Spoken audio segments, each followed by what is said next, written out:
So basically उस दिन जब ग्रुप में सोनिया ने वो वीडियो डाला था, तो कुछ चल रहा था जिसके हिसाब से मैंने काफी कुछ बताया कि हर एक की जिंदगी में पर्सनल कैटलिस्ट कैटलिस्ट सब जो होते हैं वो सबसे मेन कौन होते हैं? आपके सबसे करीबी लोग। फैमिली होती है, दोस्त भी हो सकते हैं। जब दोस्त फैमिली बन जाते हैं तो वो भी कैटलिस्ट बन जाते हैं। तो वो जो सबसे बड़े कैटलिस्ट होते हैं ना, वो आपके सोल लेवल पे सबसे बड़े फ्रेंड्स होते हैं। आपके क्लोजेस्ट लोग होते हैं जो अग्री करते हैं कि ठीक है तुम जाओ, मैं तुम्हारी जिंदगी में दुश्मन बन के आऊंगा, तुम्हें इतना परेशान करूंगा या करूंगी कि तुम्हारे नाक में दम कर दूंगी। और यहाँ पे आने के बाद हम तो भूल जाते हैं। अब अगर हमने लॉ 1 में पढ़ा भी है तो भी झेलना तो यहाँ हमारे 3D सेल्फ को पड़ रहा है। तो जिंदगी में आप बाहर का जो कैटलिस्ट है, सड़क पे चलते हुए कोई मिल गया, किसी ने बदतमीजी कर दी, कोई और हो गया, नौकर हो गया या कुछ, वो वो रैंडम कैटलिस्ट जो है ना, जो कभी कभार लगते हैं, उसको तो आप हैंडल कर लो, उनको आप माफ भी कर दोगे।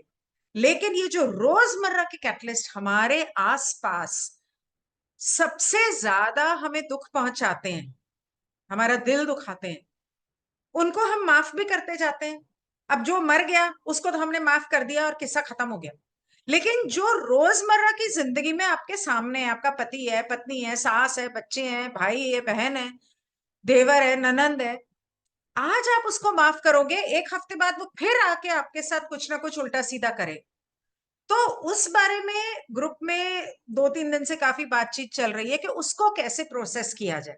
और ये बहुत ही मुश्किल सवाल है। मुझे याद है जब हम लॉ ऑफ वन कर रहे थे तो मैंने पा से इस तरह के सवाल बहुत पूछे थे, इनका जीना हराम कर दिया था।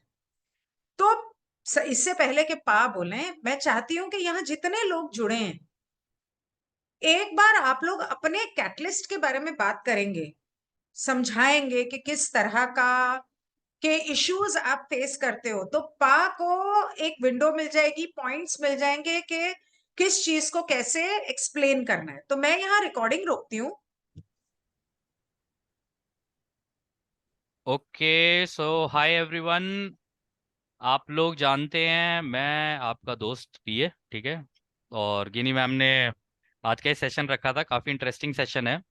कैटलिस्ट के ऊपर है कि ज़िंदगी में ये दुख, दर्द, तकलीफ़ें, परेशानियाँ, मतलब ये सारी चीज़ें चलती रहती हैं। और ये होती क्यों, हमने लॉ ऑफ वन से क्या क्या सीखा है, और लॉ ऑफ वन के अकॉर्डिंगली ही हम आज उसको थोड़ा सा अंडरस्टैंड करने की कोशिश करेंगे कि भाई ये क्यों होता है, कैसे होता है। इसको शुरू करने के लिए ना मेरे को एक स्क्रीन शेयर करनी है आप लोगों से। तो अगर गिनी मैम मेरे को अलाउ करें तो मैं इस सेशन को 3 सवालों से शुरू करूंगा। वो जो 3 सवाल है और उनके जो जवाब हैं, उसके अंदर सारी कहानी छुपी हुई है कैटलिस्ट की।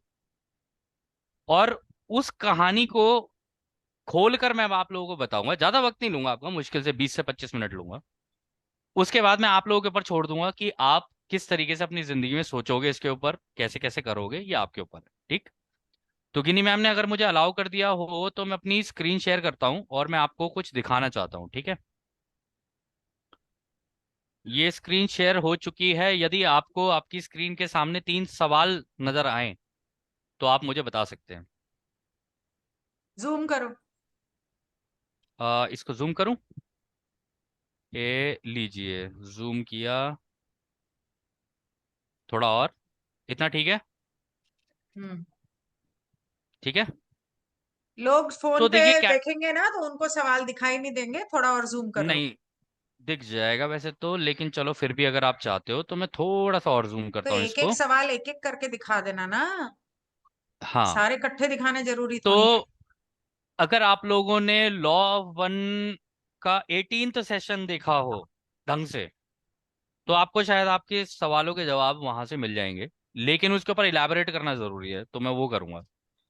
तो सबसे पहला सवाल था ना कि इस तीसरी घनत्वता में जब आप आ गए हो, इस ग्रह के ऊपर आ गए हो, ठीक है। आप लोगों ने लॉ ऑफ वन, जिन लोगों ने पढ़ रखी है या सुन रखी है, उनको थोड़ा सा अंदाजा होगा कि भाई यहाँ पे क्या बात हो रही है। जिन्होंने नहीं पढ़ रखी है उनके बारे में भाई मैं कुछ नहीं कह सकता हूँ। आप लोगों को थोड़ा सा अपने एंड पे मेहनत करनी पड़ेगी, पढ़ना पड़ेगा उसको या सुनना पड़ेगा। तो पहला सबसे इंपॉर्टेंट सवाल है कि अगली घनत्वता की दिशा में प्रगति करने के लिए तीसरी घनत्वता में सबसे महत्वपूर्ण और प्रारंभिक सबसे पहला काम क्या करना है हम लोगों को, ये सबसे इंपॉर्टेंट चीज है। अगर यहां पैदा हो गए हो और तुम्हें नहीं पता है कि तुम्हें क्या करना है, तो जिंदगी में ऐसे थपेड़े पड़ेंगे, ऐसे चांटे पड़ेंगे, कभी इधर से, कभी उधर से, कभी यहां से दुख, कभी वहां से दर्द। ये सब आपकी जिंदगी में चलता ही रहेगा और ये कभी खत्म नहीं होगा, नेवर एंडिंग हो जाएगा आपकी जिंदगी में। बार बार रेपिटेशन चलती रहेंगी और ये सारी चीजें होती रहेंगी। इसका जवाब ना रा ने बड़ा इंटरेस्टिंग दिया था। जिन लोगों को लॉ ऑफ वन पता है उनको पता है रा कौन है। सूरज में बैठी हुई एक सभ्यता है, ठीक है। तो इसमें सबसे पहला कार्य अगर किसी इंसान को करना है, अगर उसने ये कार्य नहीं किया ना, तो उसकी जिंदगी में कैटलिस्ट लगते रहेंगे। कैटलिस्ट होते हैं उत्प्रेरक, यानी दुख दर्द तकलीफें, अभी हम आएंगे कि किस तरीके के कैटलिस्ट होते हैं। सबसे पहला कार्य इंसान को यह करना है कि भाई मुझे दूसरों की सेवा के रास्ते पर जाना है या खुद की सेवा के रास्ते पर जाना है, ये चुनाव कर लेना है। अगर आपने इस चुनाव को नहीं किया, तो जैसी आपकी जिंदगी में दुख दर्द तकलीफें चल रही है ना, वो चलती ही रहेंगी। आप जितनी मर्जी कोशिश कर लो, आपकी जिंदगी में आते ही रहेंगे दुख दर्द। दूसरों की सेवा का रास्ता चुनते हो तो उसका एक एक रूल है कि आपको 51% दूसरों के लिए करना है, 49% अपने लिए करना है। मैं आऊंगा इस टॉपिक के ऊपर, ये कैसे होगा। मैं बाकी लोगों से बोलूंगा प्लीज अपने माइक्स म्यूट कर लें फिलहाल के लिए, ठीक है। क्योंकि कुछ लोगों के माइक्स आई थिंक ऑन है। यदि आपका बिहेवियर इस तरीके का है कि भाई मैं तो अपने बारे में ही सोचता हूँ, भाड़ में गई दुनिया, मुझे कोई मतलब नहीं है दुनिया से, अगर इस तरीके का आपकी सोच है और आपके 24, मैं उस पर भी आऊंगा कि आपकी सोच किस तरीके की है, आप अपने आप को खुद जज करना, मैं आप लोगों को जज नहीं करूंगा किसी को। तो यदि आपकी खुद की सेवा का रास्ता है, तो भी उसके ऊपर निरंतर कार्य करना है। आपको इस धरती के टॉप 5% लोगों के अंदर आना है। अगर आप उसके अंदर नहीं आ रहे हो, तो आप ये मान लीजिए आप फिर 95% के अंदर हो और पड़ते ही रहेंगे दुख दर्द, और जिंदगी भर पड़ते रहेंगे आपके। आप कोशिश करते रहोगे भागने की, लेकिन आपसे नहीं होगा। दोनों ही रास्ते कठिन है, ये भी मैं आप लोगों को बता दूं। 51% का ये जो संतुलन बनाना होता है ना, कि 51% दूसरे के लिए करना है, 49% अपने लिए करना है, ये भी बड़ा मुश्किल है, ठीक है। और ये जो 5% की टॉप कैटेगरी में आना है, यानी केवल अपने करूंगा, दूसरों के लिए थोड़ा बहुत कर दूंगा, लेकिन 95% अपने लिए सोचूंगा बस, ये भी करना बहुत मुश्किल है। और ऐसे माहौल में तो और ज्यादा मुश्किल है कि अगर आप अपनी फैमिली अपने बाकी लोगों से सराउंडेड हो और आपके ऊपर जिम्मेदारियां हैं, और भी मुश्किल है, ठीक है। ये कार्य वो ही कर सकता है जो गैर जिम्मेदार आदमी हो, जो दूसरों की जिम्मेदारी ना लेना चाहे। खुद की सेवा का रास्ता दूसरों की जिम्मेदारी लेने का नहीं है। हालांकि दूसरों की सेवा का रास्ता भी दूसरों की जिम्मेदारी लेने का नहीं है, लेकिन खुद की सेवा का रास्ता ऐसा होता है कि दूसरे के भाड़ में, मुझे चाहिए सब कुछ, सब चीजें मेरी होनी चाहिए बस, ऐसा, ठीक है। इस तरीके से मैं कहूंगा कि प्लीज अपना माइक आप लोग ऑफ कर लें। इसके बाद जो दूसरा सवाल है, ये सवाल डिजाइन करेगा कि आप लोगों की खुद की सोच कैसी है। यदि कोई इकाई अपने परिवार, अपने समूह, अपने देश या स्वयं के संदर्भ में सोचती है, तो यह इकाई तीसरी घनत्वता में अपने विकास के किस स्तर पे होगी? जवाब है प्रारंभिक। कहने का मतलब है, यदि आप केवल अपने अपने परिवार के बारे में सोचते हो, केवल अपने गुट, अपने समूह, समूह में आ गया जी मेरी जाति के लोग, मेरे धर्म के लोग, मेरे देश के लोग, जी मेरे समूह, मेरे गांव के लोग, मेरे आसपास की सोसाइटी के लोग, केवल अगर आपका दायरा इतना ही है ना सोच का, तो आप ये सोच लो अभी तो आपने तीसरी घनत्वता में प्रारंभिक उस पे हो, जो बच्चा पैदा होता है ना, पैदा उस लेवल पे हो अभी आप। अभी तो आपने तीसरी घनत्वता की डेंसिटी को क्रॉस करना ही शुरू नहीं किया है कि आप चौथी घनत्वता में जाओ भी। इसलिए राह ने इस किताब के अंदर ही कहा था, मैक्सिमम लोग सतयुग जिसको आप लोग सो कॉल्ड बोलते हो नहीं मिलेगा, क्योंकि वो सारे इसी के अंदर ही फंसे हुए हैं। या तो वो अपने परिवार, अपने अपने परिवार के बारे में सोचते हैं, या वो अपने गुट, अपने समूह, अपनी जाति, अपना धर्म, इन सब चीजों के बारे में सोचते हैं। और इसके ऊपर एक और बड़ा, एक आप लोगों के ऊपर, हम सबके ऊपर लाद दिया गया, आप लोगों को क्यों बोलूं, मैं भी हूं उसके अंदर इंक्लूड, मेरा देश, ठीक है, मेरा देश। बचपन से हम लोगों के अंदर ये चीज डाली जाती है कि भाई जैसे नेशनल एंथम चलता है हम खड़े हो जाते हैं जी, कहीं पर भी हो खड़े हो जाते हैं, किस लिए? रिस्पेक्ट, देश है, रिस्पेक्ट। मैं ये नहीं कहता कि अपने देश को प्यार नहीं करना चाहिए, करना चाहिए, बिल्कुल करना चाहिए, लेकिन उससे ज्यादा अपने देश के लोगों को और अपने देश के साथ साथ इस ग्रह के सब लोगों को प्यार करना चाहिए, ताकि आप एक ग्रह के लेवल की एटलीस्ट तो सोच लाओ। पहली बात, पहली चीज जो डेवलप करनी है, ग्रह के लेवल की सोच। उसके बाद स्वयं के संदर्भ में ये जो आखिरी जो ये लाइन है ना, ये बड़ी खतरनाक है। स्वयं के संदर्भ में अगर कोई ज्यादा सोचता है तो, कि दूसरा मरे, दूसरे का कुछ भी हो, मेरी चीजें चलनी चाहिए, बाकी तो कुछ भी होता रहे। लॉ ये कहती है कि माना तुम सबके लिए कुछ नहीं कर सकते, यार एक के लिए तो कर सकते हो, कोई एक तो होगा, कोई एक। आपको सबके लिए तो नहीं करना, कर भी नहीं पाओगे, है ही नहीं आपके पास उतने रिसोर्सेस, ना आपके पास उतना पैसा, ना आपके पास परिवार की तरफ से ऐसा कुछ मिला हुआ हो कि जी आप बिल्कुल ही एकदम राजा परिवार में पैदा हो गए, आपको तो पीछे से बहुत बैकग्राउंड है आपका, आप चाहो तो पूरी दुनिया के लिए कर दो, नहीं कि वो। और जिसके पास पैसा होता है वो तो वैसे ही नहीं करता किसी के लिए। उसके तो दिमाग में ये रहता है, मैंने पास पैसे से गाड़ी खरीदी, अरे मेरी गाड़ी को कोई टच ना कर जाए, अरे मेरी ये चीज ना हो जाए, मेरा उसका 24 घंटे कहते हैं ना वो कहानी कहावत थी हमारे बचपन में, माता पिता समझाते थे कि जहां तेरा धन वहीं तेरा मन। तो जहां आपका धन होगा, मन तो आपका वहीं होगा। तो जिसको धन से प्यार होगा, भैया वो स्वयं के संदर्भ में कंटिन्यूअसली सोचता रहेगा, उसका दिमाग वहीं फंसा रहेगा। तो जो व्यक्ति अपने परिवार, अपने समूह, जो मैंने एक्सप्लेन किया, अपना केवल मेरा देश, इसके अंदर फंसा हुआ है, और केवल स्वयं के बारे में और ये पैसा और ये सारी चीजों के बारे में फंसा हुआ है ना माया जाल में, तो समझ लेना आप लोग तीसरी घनत्वता के सबसे निचले स्तर पे हो। अगर 7 लेवल है ना इसके अंदर, 1 2 3 4 5 6 7, इसमें अभी आप 0 पे हो, अभी 1 पे भी नहीं आए हो। प्रारंभिक लेवल है, आपको पहले 1 पे आना है, फिर 2 पे आना है, फिर 3 पे आना है, तब जाके आप नेक्स्ट डेंसिटी में पहुंचोगे। तो पहले अपनी इस सोच को एक्सपैंड करना है, तब जाके आप पहुंचोगे। अब आती है बात, भाई हमारे जीवन में, सबके जीवन में दुख दर्द है, तकलीफें हैं, कष्ट है। कष्ट किसके जीवन में नहीं है, जिसको देखो किसी न किसी चीज पर हो ही रहा है वो। तो 3 मेन कैटलिस्ट राह ने बताए थे कि ये 3 जो है ये हर इंसान की जिंदगी में लगे हुए हैं। और वो जो 3 है वो है कठिनाई। ठीक है, कुछ ना कुछ काम करने जाओगे कठिनाई मिल जाएगी, या तो परिवार की तरफ से मिल जाएगी, या आपके जो जिनको आप प्यार करते हो उनसे भी मिल जाएगी आपको, ऐसे ऐसी भी होती है कठिनाइयां। पड़ोसी से मिल जाएगी, किसी से भी मिल जाएगी। ये सारी चीजें जो है ना, ये आपके लिए, ये एक्चुअली में एक, कहते हैं ना कि अ, अगर आपको जिंदगी में आगे निकलना है, कठिनाइयों का सामना करना पड़ेगा। कठिनाइयां जानबूझ के, ये कैटलिस्ट आप खुद लगा के आते हो अपनी जिंदगी में। वो एक कारण है, इन तीनों के पीछे, ये जो 3 अभी मैं आपको बताऊंगा, इन तीनों के पीछे एक कारण है। हम, जब हमारे भूलने का पर्दा नहीं लगा था ना, हम इतनी लेजी सभ्यता थे, इस ग्रह के लोग, इतनी लेजी सभ्यता कि ये आगे ही नहीं चल रहे थे। ये कह रहे, अरे ठीक है ना, रचयिता से मिलना है यार, आराम से मिल लेंगे, चौथी का ना आराम से कर लेंगे, चौथी का ना तो पांचवी, अरे वो पांचवी तो छोड़ ही दो, हम तो चौथी के भी पहले पे पहुंचेंगे, लेकिन आराम से पहुंचेंगे, कुछ जरूरत ही नहीं है करने की, आराम से पड़े हुए हैं, खाया पिया ऐश किया सो गए। इस तरीके की सभ्यता थी ये पहले के जमाने की।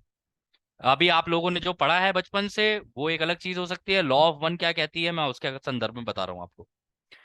तो डिफिकल्टियां, कठिनाई जैसी आपकी जिंदगी में लगेंगी, अब आप उससे डील करना शुरू करोगे, आप उससे बाहर निकलने की कोशिश करोगे, यानी अब आपका इवोल्यूशन, आपका विकास शुरू होगा। तो ये जो कठिनाइयां, मुश्किलें, परेशानियां आती है ना, इनको ऐसे लेके चलो कि हाँ ये मुझे कुछ ना कुछ सिखाने के लिए आई है। और इससे मैं क्या सीखता हूँ क्या नहीं सीखता हूँ, ये आपको अपनी हर कठिनाई को बैठ के खुद एनालिसिस करना है कि इसके अंदर मैंने सीखा क्या है। और सीखने के बाद उसको नोट करके चलना है कि जब जब भी मेरी जिंदगी में इस तरीके की कठिनाई आएगी, मैं इसको इसी ही तरीके से डील करूंगा। इसको कहते हैं कि जब आप सीखते हो, तो आपके पास एक रिपॉजिटरी इकट्ठी हो जाती है, एक चीज इकट्ठी होती है कि हाँ इस तरीके की कठिनाई आएगी तो मैं ये वाला सोल्यूशन लगाऊंगा, ये सोल्यूशन लगा के फिर मैं आगे निकल जाऊंगा। और कठिनाइयां आती रहेंगी, ये क्यों आ रही हैं अभी हम देखते हैं आगे। फिर दूसरा है भैया डीलिंग विद ईच अदर, यानी एक दूसरे के साथ व्यवहार। आपस में रिश्तेदारी है, पड़ोसी हैं, घर वाले हैं। घर वालों से बड़ा तो कैटलिस्ट कोई हो ही नहीं सकता। बाहर वालों को तो फिर भी आप डील कर लोगे किसी तरीके से, कि बाहर वाले को इग्नोर किया जा सकता है एक बार को। मैम आपकी पा, आवाज नहीं आ रही है। पा, हाँ, वो पता नहीं जूम में बता रहा है your meeting will and in 10 minutes. तो कोई बात नहीं, 10 मिनट में मैं ही खत्म कर दूंगा। मैंने तो आप इसको, मैंने तो इसको लंबा रखा था टाइम, पता नहीं क्यों। ठीक कोई है, बात नहीं, अगर वो खत्म मेरे हो को गई 10 ही मिनट इसको चाहिए। पार्ट 2 कर लेंगे, मैं वापस नया लिंक भेज दूंगी। ठीक है, तो हाँ, इसको वैसे भी मैं 10 मिनट में कंक्लूड कर रहा हूँ। आप तो कहीं नहीं जा डीलिंग रहे विद हैं। ईच अदर, आपस में एक दूसरे के साथ हमारा जो है जो खुद के परिवार के लोग होते हैं ना, उनसे डील करना सबसे ज्यादा मुश्किल होता है। बाहर वाले को आप इग्नोर कर दोगे, हाँ ठीक है आया गया, चलो दो यार दोस्ती, चलो ठीक है खत्म। कई लोग तो दोस्ती में भी ऐसे बह जाते हैं कि भैया तेरे लिए जान दे दूंगा, तेरे लिए कर दूंगा। महाबेवकूफी, महाबेवकूफी। हमारे माता पिता बचपन में समझाते, तब तो समझ नहीं आता था हम लोगों को, लेकिन अब थोड़ा थोड़ा समझ में आ गया, तो दोस्तों से भी डिस्टेंस मेंटेन करके अब समझ में आ रहा है कि हाँ ये चीजें जरूरी होती हैं। तीसरा है अभाव, चीजों का अभाव। देखो चीजों का अभाव हुआ तो आप दो ही तरीके से रिएक्ट करोगे, इसके बाहर आप जाओगे ही नहीं। अगर चीज का अभाव होगा तो उसको पाने की लालसा में आप आगे कुछ ना कुछ कार्य करोगे, एक्शन लोगे कोई ना कोई, उसको पाने की इच्छा में। या जो आपको उसको प्रोवाइड करा दे आप उसके ऊपर निर्भर हो जाओगे। आत्मनिर्भर नहीं, उसके ऊपर निर्भर। जब भी अभाव होगा जिंदगी में, ये दो चीजें आपकी जिंदगी के अंदर होंगी होंगी। अगर आपको किसी ने मतलब सपोर्ट दे दिया और आप बन गए उसके, धीरे धीरे धीरे धीरे आप अपनी आजादी उसको देते जाते हो, आप बन जाते हो उसके गुलाम। ये तीनों इतने भयानक कैटलिस्ट हैं जो सबकी जिंदगी में होते हैं, सभी की जिंदगी में, और ये मेन है कोर।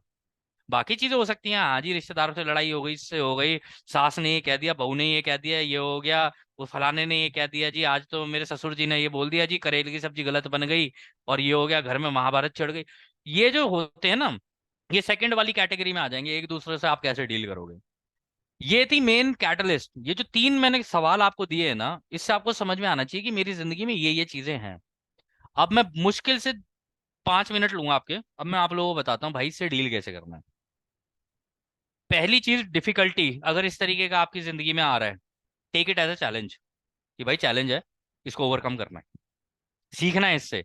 और जो आप सीख रहे हो नोट डाउन करते जाना है कि भाई इससे मैंने ये सीखा, ये सीखा, नेक्स्ट टाइम ये इसी तरीके की प्रॉब्लम आई तो मैं ऐसे डील करूंगा, क्योंकि इससे सोल्यूशन मिल रहा है।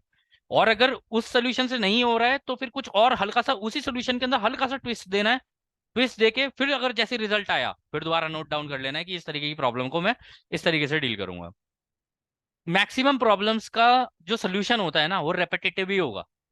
आपको लगता होगा, अब हम लोग जिंदगी में ध्यान नहीं देते, लेकिन आपको लगता है कि भाई शायद मैं कुछ नया कर रहा हूँ एक प्रॉब्लम को डील करने के लिए। नहीं, आप एक प्रॉब्लम को डील करने के लिए एक ही तरीके से डील कर रहे होते हो। ये आपको ध्यान नहीं होता, वो आपका बिहेवियर बन जाता है धीरे धीरे। फिर आप ऑटोमेटिक, ऑटोमेटिक होता है ना, गाड़ी ऑटोमेटिक चलाना सीख जाता है इंसान। फिर शुरुआत में तो दिक्कत आती है, फिर बाद में ऑटोमेशन पे चला जाता है। तो डिफिकल्टी जब भी होगी, take it as a challenge. मुश्किलें आएंगी, सारा कुछ होगा, deal with it, and note कि मैंने इस चीज को कैसे किया, जैसे किया सेम सोल्यूशन को बार बार यूटिलाइज करते रहो, ताकि आपका टाइम बचे। मेन, अगर आप डिफिकल्टी से डील करना सीख गए ना, सब इससे आप सबसे बड़ी चीज सीखोगे, टाइम मैनेजमेंट।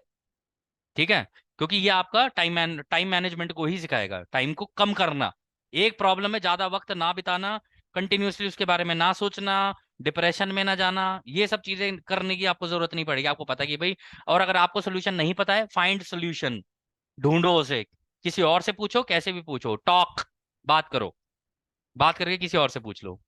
और जब आप ऐसे कर लो तो उसको नोट डाउन करके चलो कि अब मैं नेक्स्ट टाइम इसी तरीके से इसको यूज करूंगा। यही दूसरा वाला, सोल्यूशन ढूंढने के लिए आज का सेशन रखा था, पर अभी रुक आपने। जाओ, हम्म। अभी रुक जाओ, मैं खत्म कर दूं इसको। फिर है दूसरा, एक दूसरे के साथ व्यवहार। व्यवहार को देखो यार, आप लोग ना, मैं आपको दूसरों की सेवा के रास्ते के पॉइंट ऑफ व्यू से तो बता सकता हूँ, खुद की सेवा के रास्ते के पॉइंट ऑफ व्यू से नहीं बता सकता, क्योंकि वो रास्ता मेरा चुना हुआ है ही नहीं, मैंने उसको लिया ही नहीं। वो जिनको चाहिए वो अपना कर सकते हैं, मेरे को उससे भी कोई प्रॉब्लम नहीं। दूसरों की सेवा से डील करते वक्त जैसे मैं करता हूं, मैं आपको वो बता सकता हूँ। पहली बात, मेरा कोई भी रिलेशनशिप हो, किसी से भी, घर वालों से भी, मैं अपना डिस्टेंस मेंटेन करके रखता हूँ। मैं ना किसी में ज्यादा घुसता हूँ, ना किसी को अपने अंदर ज्यादा घुसने देता हूँ। चाहे कोई भी हो, कितना मेरा किसी से भी कितना भी लगाव हो, दिल से लगाव हो, कुछ भी हो, चाहे मैं किसी को कितना प्यार भी करता हूँ, सामने वाले के लिए अगर मैं कुछ करूंगा ना, आधा करूंगा बस, आधा। मान लो, जैसे मेरे घर में अगर मान लो मेरी मदर ने मेरे से कहा कि भाई मेरे को पैसों की जरूरत है, मैं पूछूंगा कितने पैसों की जरूरत है, तो कहेंगे 5,000। ये मेरे पास तो 2,500 ही है मेरे पास 5,000, लेकिन मेरे पास तो 2,500 ही है। मैं ऐसे ही करता हूँ, मैं नहीं देता पूरा, हाथ पांव मारने के लिए हमेशा सामने वाले को छोड़ो। क्योंकि अगर आपने उसको पूरा दे दिया, फिर वो आपके ऊपर डिपेंडेंट हो जाएगा। आप जिंदगी भर, एक चीज याद रखना, हर रिलेशनशिप में, चाहे पति पत्नी का रिलेशनशिप हो या कोई भी हो, आप बच्चा पालने का काम नहीं करोगे। ठीक है ना, बच्चे को बड़ा करना आपकी जिम्मेदारी है। मैक्सिमम लोग इस ग्रह के ऊपर, राह ने बोला था अभी, आध्यात्मिक बचपने में जी रहे हैं। और मैक्सिमम टाइम ये गलती हमसे होती है कि हम लोगों के लिए करते करते करते करते इतना आगे निकल जाते हैं कि हम उसको एक आत्मनिर्भर इंसान होने ही नहीं देते। ये हमारी गलती होती है। तो जिसके लिए भी करना है, जो भी करना है, चाहे वो प्रेम ही क्यों ना हो, आधा, 51%, आधा उसके लिए छोड़ना है, ताकि वो उसको ढूंढे, उसके लिए एक्शन ले, ये सारी चीजें करना। तो अगर आपने किसी भी चीज के अंदर ओवर किया, आपको तुरंत रिजल्ट मिल जाएंगे, चांटे ही पड़ेंगे, 100% बता रहा हूं आपको, चांटे पड़ेंगे। लेकिन अगर आपने आधा किया, अब उसके अंदर आधे की लालसा आपने छोड़ दी है, अब वो एक्शन लेगा। आपने उसकी मदद की है कि वो ग्रोथ करे, आपने उसकी मदद की है कि वो इस घनत्वता में जीरो के चरण से पहले पे आए बच्चे की तरह, फिर दूसरे पे जाए, फिर तीसरे पे जाए। एक टाइम ऐसा आएगा, वो धीरे धीरे धीरे धीरे खुद अपने ऊपर निर्भर हो जाएगा, क्योंकि धीरे धीरे उसकी एक्सपेक्टेशंस आपसे आधी हो जाएंगी, पहली बात। और दूसरी बात, धीरे धीरे उसकी एक्सपेक्टेशंस आपसे खत्म भी होनी शुरू होंगी। और जब एक्सपेक्टेशंस खत्म होनी शुरू होती है ना, तब जाके आप, सीरियसली बता रहा हूं मैं, आप फ्री होते हो माइंड से। बच्चा पालने नहीं आए हो आप यहाँ पे। सामने वाला, रिलेशनशिप में भी बता रहा हूँ, लोग एक दूसरे के ऊपर बच्चा बन के लद जाते हैं। आप बच्चा पालने नहीं आए हो यहाँ पे। आप उस बच्चे को ग्रो करा के इस तरीके का बनाने के लिए आए हो कि वो आगे निकल जाए। ठीक है? तो ये आपका काम है, लॉज का इस्तेमाल करना है, लॉ के बाहर काम नहीं करना है। और ये मैं उनके लिए बता रहा हूँ जिन्होंने दूसरों की सेवा का रास्ता चुना है। अगर आप उस लॉ को फॉलो नहीं करोगे, तुरंत कैटलिस्ट लगेगा, क्योंकि आप अपने उसको देके आए हो, हायर सेल्फ को। हायर सेल्फ तुरंत समझ जाता है इसने दूसरों की सेवा का रास्ता चुन रखा है, और ये अब इसके अंदर बह रहा है या तो जरूरत से ज्यादा, या रुक रहा है जरूरत से ज्यादा। दोनों ही केस में वो आपके लिए कैटलिस्ट लगा देगा। अच्छा, यहाँ पर कोई जरा भी चीज। पॉज पॉज मार के मैं सेशन एंड करती हूँ, क्योंकि 2 मिनट रह एक गए। मिनट, लास्ट वाला है, लास्ट वाला वो क्लियर कर देता हूँ। मैं और बस इस नया। बात पे एंड करूंगा, इस बात को, इस बात पे एंड करूंगा। कोई भी चीज एक्स्ट्रा नहीं करनी, कोई भी चीज कम भी नहीं करनी है, बीच में रखनी है हर चीज को। और कैटलिस्ट तुरंत लग जाएगा अगर आपने रास्ता चुन लिया है, क्योंकि ये तीनों पॉइंट बहुत इंपॉर्टेंट है। रास्ता चुन लिया है, तो फिर उसके बाद आपको जानबूझ के उस दिशा के अंदर कार्य करना है। अगर आप ये कहोगे ना खुद हो जाएगा, खुद नहीं होगा, करना है। झुकाव बनाना है वैसा कि मेरी आदत ही ऐसी डल जाए, क्योंकि ये जो आदत है ना, ये लेके आप चौथी घनत्वता में जाओगे। अगर लकीली अगर आप क्रॉस कर गए तो, मुश्किल है इस घनत्वता से बाहर निकलना। अगर आप क्रॉस कर गए तो, हम भी नहीं है अभी उस लेवल पे, अगर आप सोच रहे हो तो हमें भी बहुत मेहनत करनी पड़ रही है इसके लिए। लास्ट वाला मैंने आपको बता ही दिया था, अभाव। दो ही चीजें होंगी, किसी चीज का अभाव होगा, या तो आप दूसरे पे निर्भर हो जाओगे, कोशिश करो ना हो, किसी के ऊपर निर्भर नहीं होना है, क्योंकि आप दूसरों की सेवा के कार्य पे हो। दूसरों की सेवा के कार्य वाला इंसान दूसरों पे अगर निर्भर हो गया, तो अपना कार्य नहीं कर पाएगा, और दूसरा वो तुरंत किसी का गुलाम बन जाएगा। और अगर आपको लगता है आपके पास किसी चीज का अभाव है, फाइंड वेज, तरीके ढूंढो उसके। ढूंढो कि भाई अगर ये मेरे पास इस चीज का अभाव है, तो मैं खुद किस तरीके से इसको सॉल्व करूं और इस चीज को अपने लिए लाऊं, बिना किसी को हार्म पहुंचाए, बिना किसी का नुकसान पहुंचाए। ओके। जब आप ऐसे टाइम करोगे आउट तो था। ये हो जाएगा। Time okay. आउट।